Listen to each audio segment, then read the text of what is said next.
प्यारे दोस्तों, आज की कहानी है गलत मार्ग का अंजाम।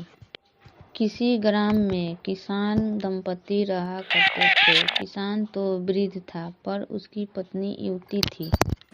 अपने पति से संतुष्ट न रहने के कारण किसान की पत्नी सदा पर पुरुष की टोह में रहती थी। इस कारण एक क्षण भी घर में नहीं ठहरती थी। एक दिन किसी ठग ने उसको घर से निकलते हुए देख लिया। उसने उसका पीछा किया और जब देखा कि वह एकांत में पहुंच गई तो उसके सम्मुख जाकर उसने कहा, देखो, मेरी पत्नी का देहांत हो चुका है। मैं तुम पर अनुरक्त हूँ, मेरे साथ चलो। वह बोली, यदि ऐसी ही बात है तो मेरे पति के पास बहुत सा धन है। वृद्धावस्था के कारण वह हिलडुल नहीं कर सकता। मैं उसको लेकर आती हूँ, जिससे कि हमारा भविष्य सुखमय बीते। ठीक है, जाओ, कल प्रातःकाल इसी समय इसी स्थान पर मिल जाना।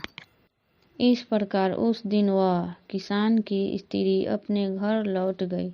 रात होने पर जब उसका पति सो गया तो उसने अपने पति का धन समेटा और उसे लेकर प्रातःकाल उस स्थान पर पहुंची।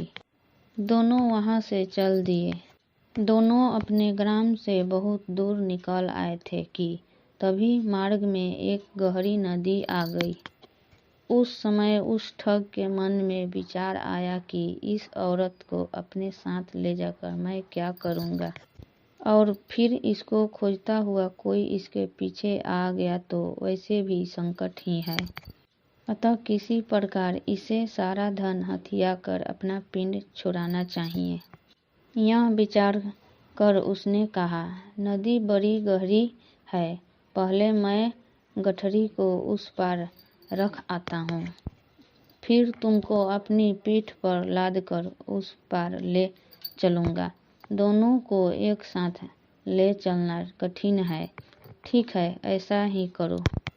किसान की स्त्री ने अपनी गठरी उसे पकड़ाई तो ठग बोला, अपने पहने हुए गहने कपड़े भी दे दो, जिससे नदी में चलने में किसी प्रकार की कठिनाई नहीं होगी और कपड़े भीगेंगे भी नहीं।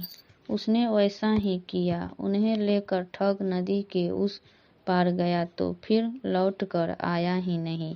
वह औरत अपने कुकृत्यों के कारण कहीं की नहीं रही।